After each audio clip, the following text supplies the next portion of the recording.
Doug Pierce was a larger-than-life camp director and industry leader who set the standard for day camping, ACA volunteerism, positivity, and sharing. Doug passed away last April to the shock of his friends and colleagues, as his omnipresent personality made him seem immortal. Now we've had a few months to gather our thoughts, and I wanted to have one of his friends and contemporaries, Jay Jacobs, come onto the pod and talk about one of the greatest guys that we will ever know and a true day camp legend, Doug Pierce. This is the Day Camp Pod.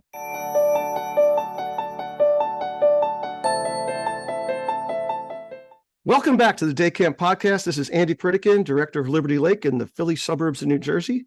And I'm joined today by Jay Jacobs, the owner-director of Timberlake Camp and the CEO of the TLC camps. That includes Tyler Hill, Timberlake West, North Shore Day Camp, and the Hampton camps. He also dabbles in politics.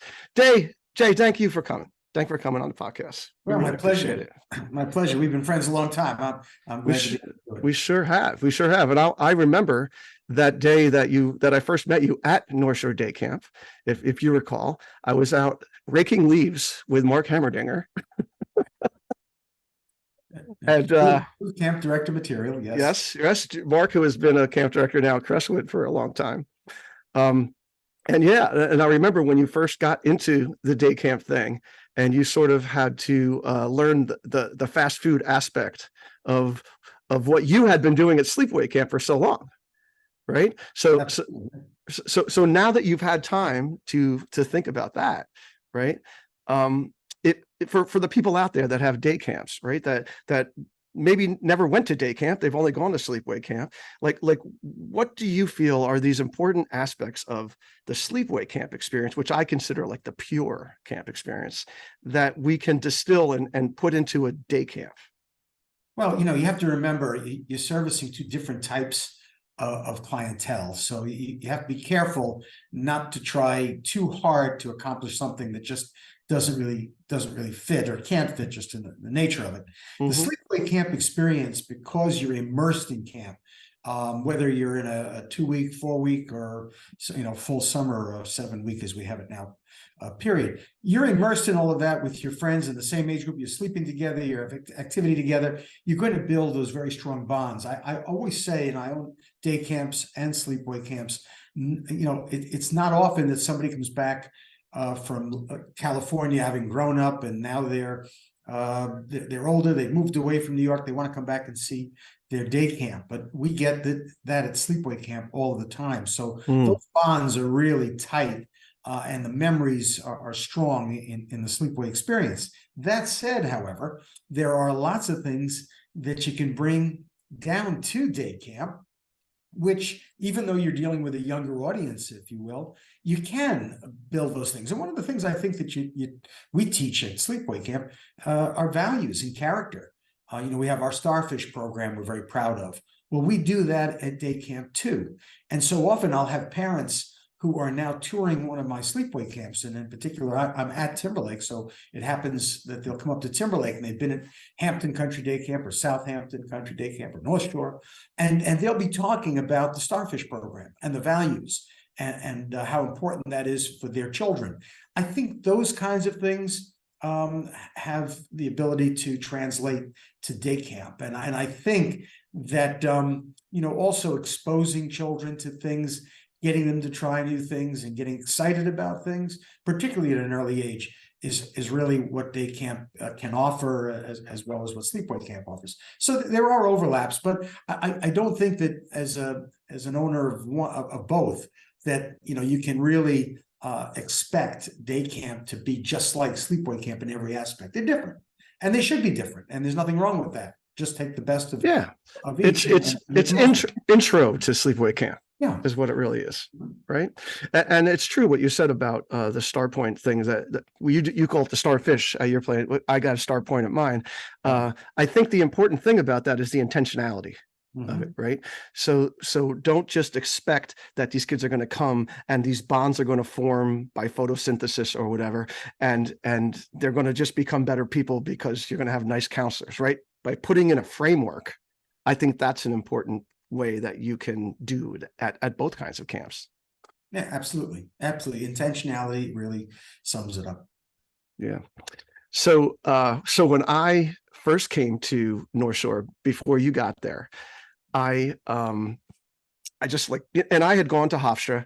I knew Long Island somewhat, but I didn't really understand the Long Island day camp scene. I didn't realize that it was like the epicenter of the day camp world in some regards, right? As far as the long-standing camps that had been there and their histories and their reputations and all that kind of thing. And so this, what we're talking about now in the mid 90s, the sort of king of it all was Doug Pierce. And North Shore Day Camp, which is the camp that Jay owns that he's referencing, and that he bought while I was working there, like a lawnmower. I sort of just came along with it. Doug Pierce's camp is literally like 7 miles south, right? And this camp and North Shore is on top of a peninsula. So you have to sort of pass Doug's camp to get to our camp. And it just so happens that Doug's camp's over 100 years old. And when you go into the camp office, there's a picture of Babe Ruth pitching to Pops Pierce on that baseball field that's right outside that door in 1920s, right? So it's a tough thing to be to compete with. And I was terrified. Well, I'll tell you, there's a rich history in Pierce. Pierce is the first day camp in the United States, and it's a magnificent facility. It is top of the line, the premier camp on Long Island. Is certainly one of the premier camps on Long Island, and Doug, Doug was the face of that camp for many, many years.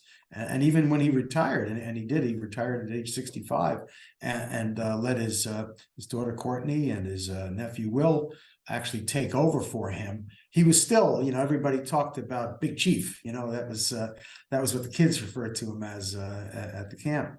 He was just a tremendous personality.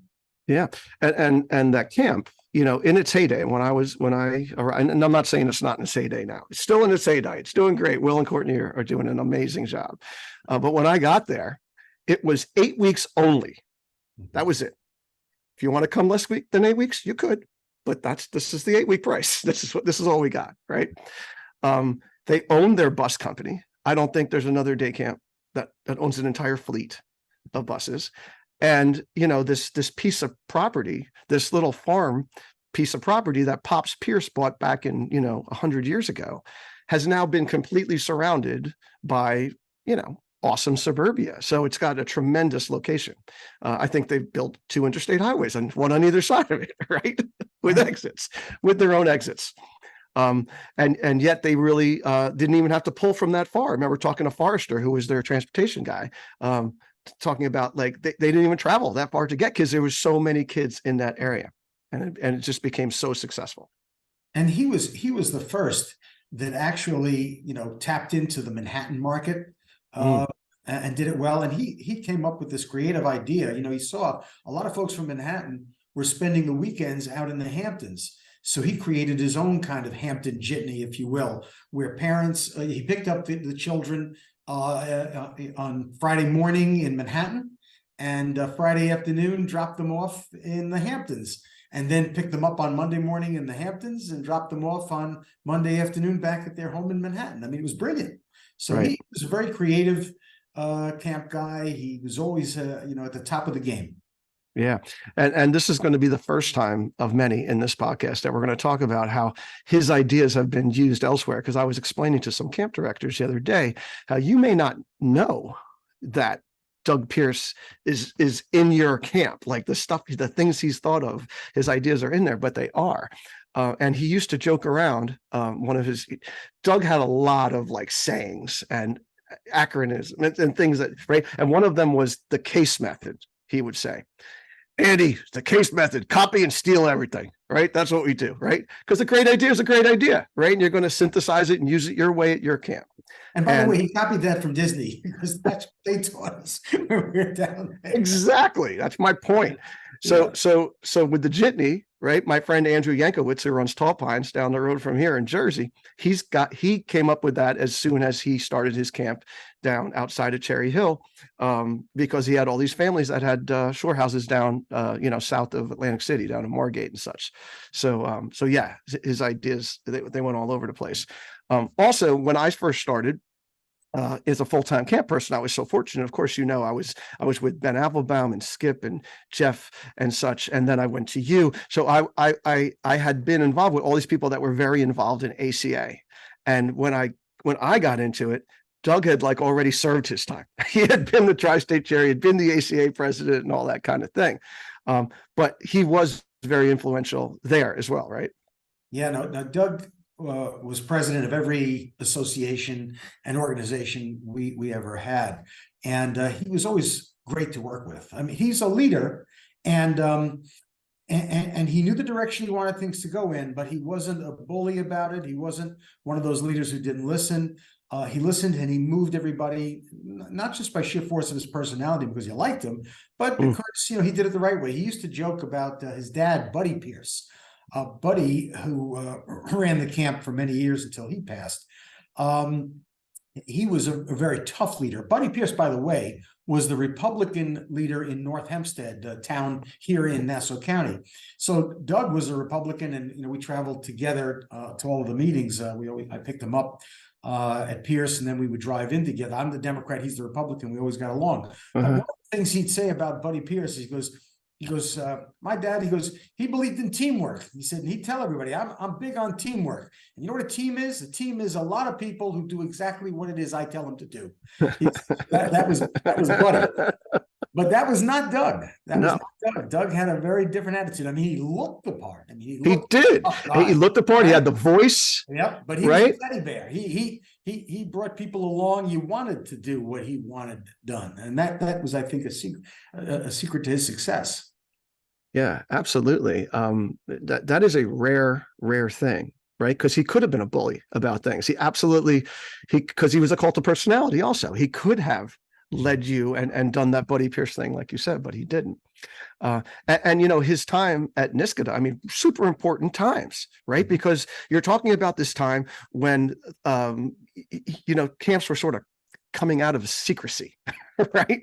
Like people were figuring out what we were doing, and the regulators were trying to grasp a hold of it. And between Nisketa and NICAMP, which is the armed lobbying arm, sort of, right? Well, that's LICAMP, but NICAMP, I don't know. You're gonna have to explain all this to me. LICAMP is a Long Island group of people. NICAMP is the lobbying arm of Nisketa. But it was a really important time, similar to when I first came to New Jersey, that if you didn't grab it, at that point and create these little, I don't want to say loopholes, but create a situation, because camps can be categorized in all different ways, and it can cause a lot of arduous pain and regulatory pain. I think that, look, when things were getting started, like in any organization, there are a few people who are the doers and the givers, and a lot of people take the ride. And, obviously Doug was in the doing and giving part. So as an example, some of the legends of camp, you had Maurice Stein and Ben Applebaum and Thelma Hurwitz and Doug Pierce. When there was a project to be done, Joe Kruger, another name from the past, I want to forget. When there was a project to be done, somehow one of these folks would figure it out that it needed to get done. They talk to each other, and they'd get a hold of Doug, and frankly, they'd get a hold of me, and they would say, they wouldn't ask you for money. They would say, look, this is what the project's going to cost, and we need $10,000 from you, or we need $20,000 from you. If you can't give me the whole thing now, you can give me half, and then the other half. It was like an accepted thing that if they needed the money for that project, you'd give them the money. Well, Doug was one of those people.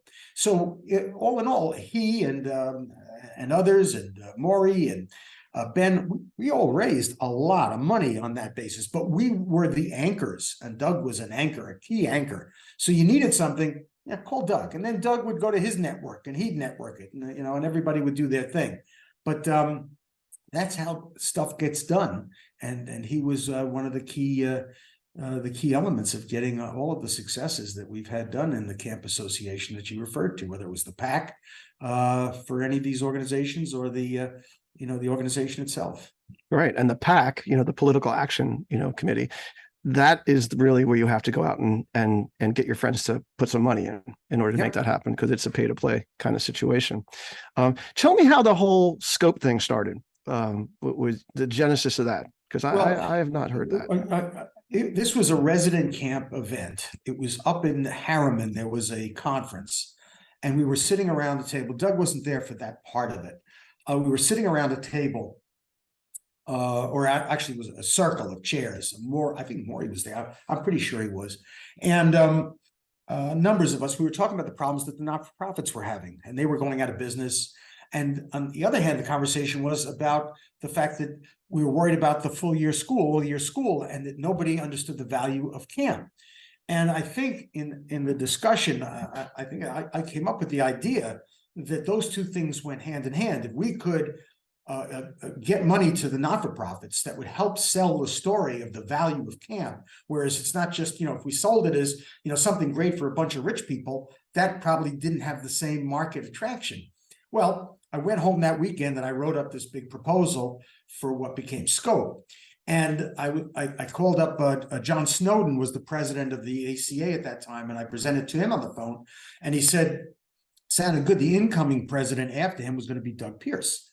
So Doug and I, of course, were good friends at that point. I called Doug, I guess on Monday or whatever, and I said, I got him a copy of what I was thinking about, and I said, I think we're going to have to sell this, but I think we could do it. He loved it. And immediately, he said he'd become vice chair, and we do this thing together. We presented it to the board, and he became like one of the biggest salespeople among the camps in getting people on board on this. We decided to have a dinner at the Tri-State Conference, which was being held in New Jersey, in Teaneck. And he was critical in putting the whole thing together. Without Doug, I don't know whether it would have ever gotten off the ground the way it did. I'd say Doug, and certainly John Snowden as president at that time, were critical. Right. So for those of you that don't know the specifics about Scope, as Jay's saying, he got a bunch of his mostly private camp operators together, and eventually now they've been going into corporate land and getting just anybody that's a camp believer, really, that wants to donate and be a part of it. And at this point, I mean, do you know the numbers offhand, how many camps they actually serve at this point and how much money they raise? I mean, it's a lot. I think we did over 1,000 campers this summer went to camp, and it's expanded not just in the New York region where we started it, but it's in South Florida, it's Midwest, I believe the Southwest. So there, it's gone really all over the country, and each of these affiliates are raising a good amount of money, and we do have corporate benefactors. We've raised millions of dollars and sent thousands of campers to camp, and now we have a college program where we're helping fund college tuition for campers who graduate through their their not-for-profit camps. It's really awesome. It's a tremendous thing. So when I'm gonna go back to my story now. So when I first met Doug, and like Jay's saying, he's a big personality. He was intimidating if you don't know who he is. One of those kind of folks, because he's loud, he's boisterous. He was built like a bulldog. He was really big on top with his big shoulders,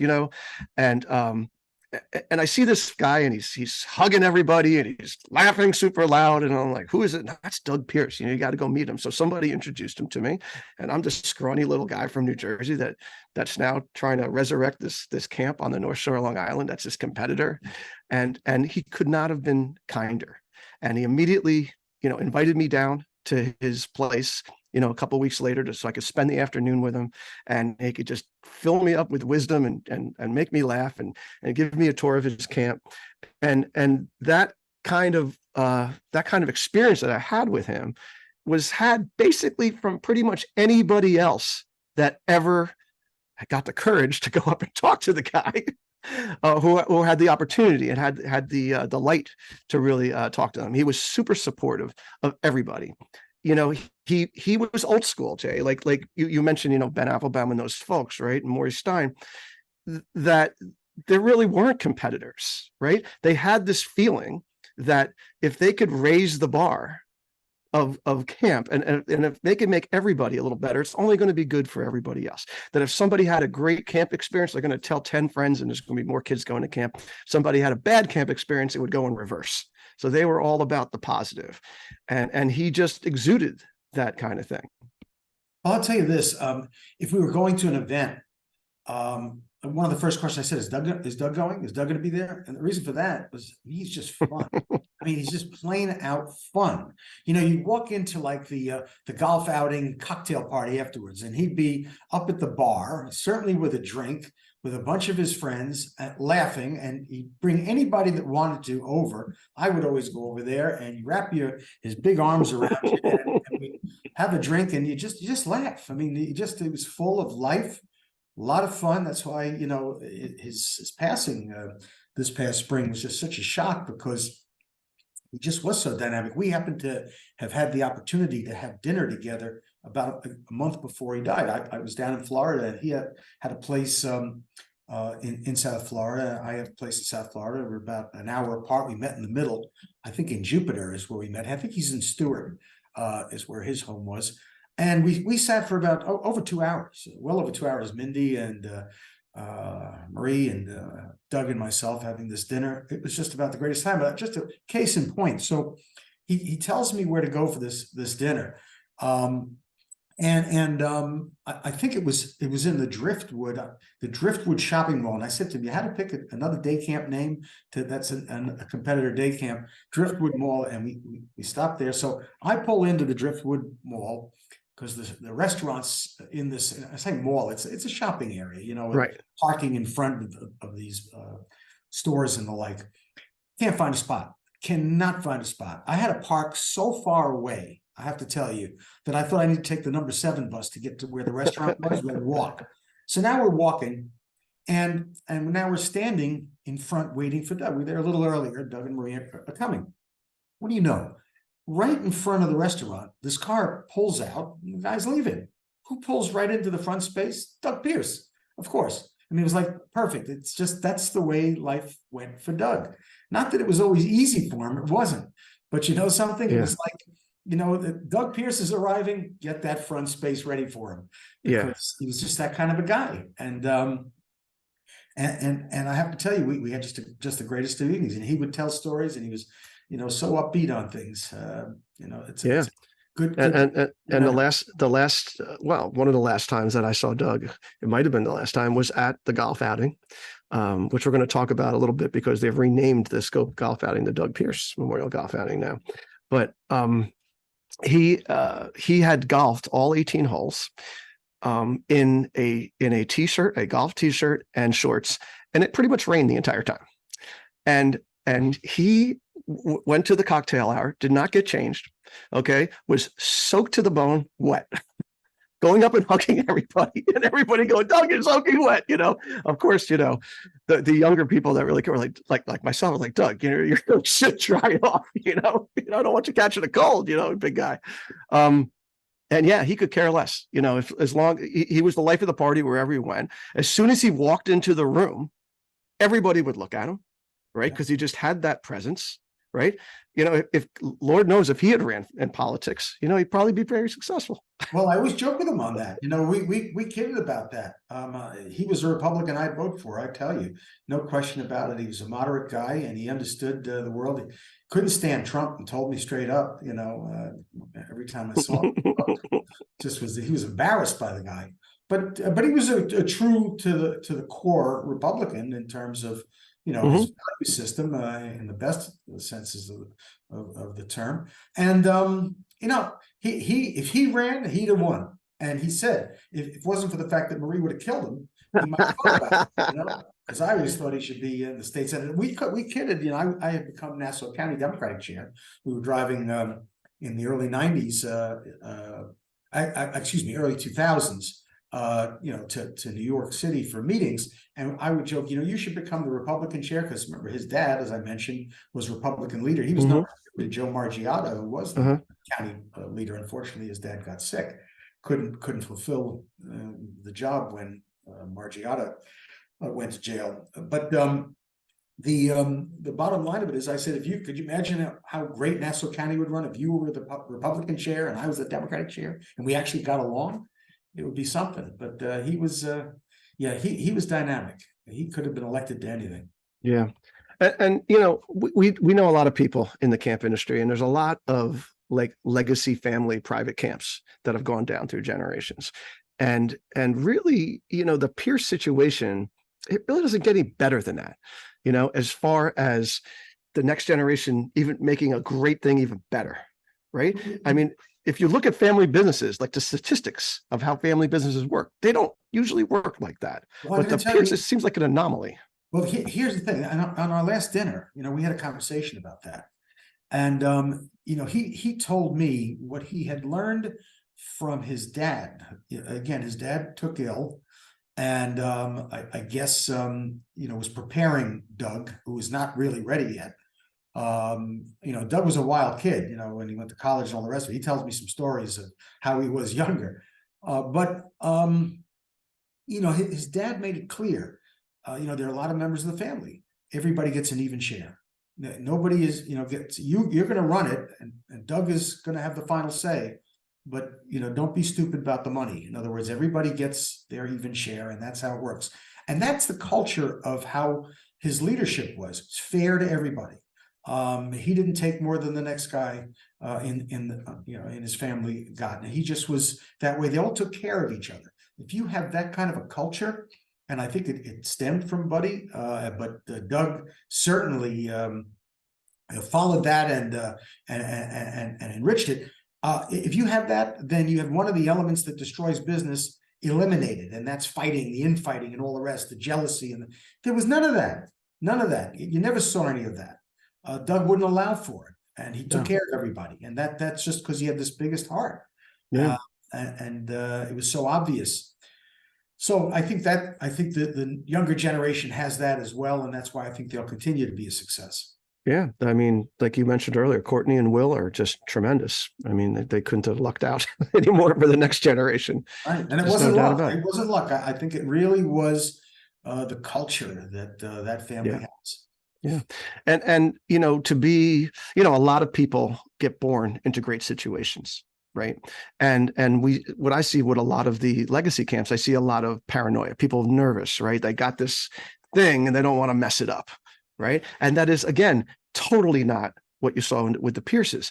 They're always trying out new things, investing in initiatives, taking the lead on nonprofit, volunteering for everything kind of stuff. I mean, just so wonderful and inspiring for all. And like you said, he lived a fortune. A lot of parking spaces opened up for the guy. I mean, he died way too soon. Okay. So unfortunately it didn't work out in the end as well as it could have. But I mean, we took that ride to New York City that one time. It was me and you and Greg and Doug, and we got stuck in an insane amount of traffic. We were probably in the car for like 3 or 4 hours. And they were talking about all their different homes and all the places they go golfing and the steakhouses and this and that. And we're just like, geez, man, these guys they know how to live, right? Yeah. They enjoy life, right? So they work super hard. There's no way they can work any harder than they do because their place is so great, right? So they have to work hard to get it. But yet they also know how to balance life. Yeah. They know that they have the right, exactly, balance. It's interesting you tell that story. I think of 2 stories. We were looking into captive insurance companies at the time as an idea. And we were going to a meeting in the city. Oh, I remember that. After the meeting, we ended up at a steakhouse that was in, I think, Vanderbilt's. It was built in Vanderbilt's private subway stop in Manhattan. It was built for him, and they made a restaurant out of it. Great steak place. Well, Doug is there, and Forrester and Greg, and we're laughing, just having a great old time. And our table was loud. Had a couple of drinks, and we're just laughing because those guys were just off the charts. Gene Formica has a laugh that you can't miss it across the room, and he's the greatest. A wonderful guy, great friend to Doug and Pierce's. And so all of a sudden, this guy comes over and he says, I'm sitting with my wife over there, and we can't help but hear you guys. And I felt kind of bad. He said, you gotta help us. Can you guys just teach me how to have this much fun? Because I'd love to be sitting with you. And that was kind of it. It didn't bother anybody. They just enjoyed in being with him. He tells the story, I think, where Gene tells that they're down in Puerto Rico at he's got a place down in Puerto Rico, I think, and they're at a restaurant laughing, having a great time. And somebody walks over to them and says, aren't you the guys that own Bryant and Cooper's? That's a big steakhouse here, and they don't own it. But they're always there at the bar, laughing it up, and just, the life of the party. They just great to be around. You see them, you just got to smile. You see Doug Pierce, it just brings a smile to your face. Yeah, and he was always the first to run into the burning house in a way too, right? When we've had situations in camping, you didn't have to doubt that Doug would be there, that he'd be there and be ready to open his wallet and give ideas and do whatever was necessary to make things happen. And always so encouraging.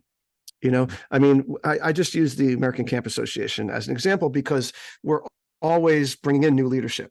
And usually you bring people in and they're a little green when it comes to certain aspects of things. And to always have that kind of wise man there that's always patting you on the back and telling you it's going to be great and helping sort of guide you down there. I mean, we were just so fortunate in the greater New York area, to have Doug around. Yeah, something as big a personality as he was, and he certainly he had an ego, but his ego wasn't so big that he couldn't step back and take actual pleasure in watching others move up and be get the recognition and do the job. He was very good that way. That's unique. That you don't It is. in everybody. Yeah. No, I saw that a lot. And yeah, I never saw him misstep when it came to that sort of thing. I saw him in so many leadership situations. I saw him in so many times that he could have acted a little selfish, could have said something a little snide or whatever. And he just didn't. He was just that sort of beacon out there for so many people. Yeah, it's just why so sad that this is happening.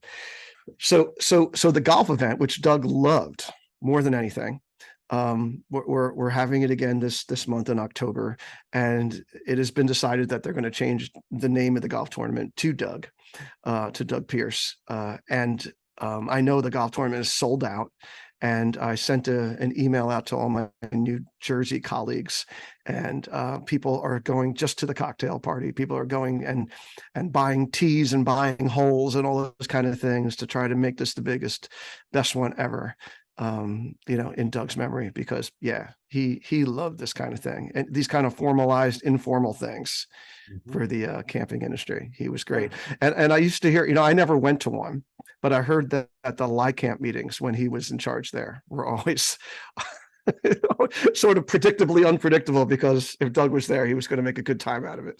Yeah, I try as often as I went to them, and I don't go to a lot of them, but I would always make an effort to make sure that we were sitting in the same table, because again, he was always entertaining. We always had a good time. We always had something to talk about. But when he ran a meeting, and the meeting went, on time, and people, if they were repeating themselves again and again, he, move it along and very nicely. Right. Never offending anybody, but he always he had that knack. Right. So as we wrap up here, all right, with our little tribute to Doug, so some just last thoughts, right? As for a lot of the people that listen to the Day Camp podcast, they're running small camps.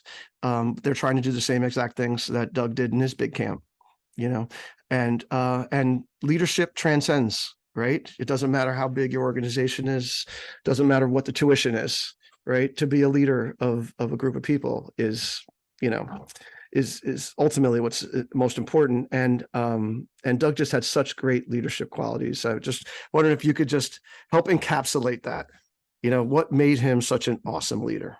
Well, I think that, we described Doug in certain terms, and you just used one. You said he was great. I don't think there's anybody that knew him that wouldn't describe him as great. But I think what made him great was essentially that he was really just good. In other words, he was a good person. He had a good heart. He looked out for other people. He could have big thoughts and he could do big things, but he never stepped on anybody. He never went to put anybody else down. He pulled people up. As you described early on, you come into a room, he wanted to embrace everybody. He wanted to include everybody. He was an includer. He was plain out good. And you can't be great, I believe, without being good. And he was both of those things. We're going to miss him. We're going to miss him. I miss him very much. Yeah. Because there's just nobody like him. And he contributed so much, and so many things that we take for granted that we have now, scope and other things. they wouldn't be anything like they are now if it wasn't for the impact that Doug Pierce made. It was far greater than the impact on his own camp, Pierce or Maplewood or Birchmont, or the bus company. Right. It Well, really because was, and it all really the was because of all all us. his association work and all of his volunteerism work, right? Most people they have this amazing business going, right? You would think at that point you would just sort of clock out a little bit, but he didn't at all. He felt like he felt like we were all better together, even though Pierce could have just been on an island and he just could have been printing money there and running a great camp and it would have been awesome, right? But no, he felt that he had to go that extra mile for everyone else. Like you said, he was an includer, but it wasn't just that. He knew that the camp, the whole thing of camp, like in order for it to really reach its potential, we had to work as a group together to get the word out. Yeah, exactly right. Yeah, and he did it better than anybody. Yes. Well, thank you, Jay, for spending some time this afternoon with us. We really appreciate it. We were just doing the resident camp tour. We got to see Tyler Hill, which I've seen a few times now. Boy, oh boy, is that place gorgeous, as always. And say hi to my friends there at North Shore Day Camp. Of course, Ruthie, especially. Yep. And we will see you at the next ACA event around. We'll see you at the golf outing. I'm sure I'm coming for the cocktails. Oh yes, I will be at the golf outing. That is for Doug sure. Pierce. So that is true. So I want to thank the Go Camp Pro team, AM Skyer, commercial recreation specialist, for allowing us to bring this podcast to you. If you like what you hear, you should subscribe to the Day Camp Pod on your favorite podcast platform.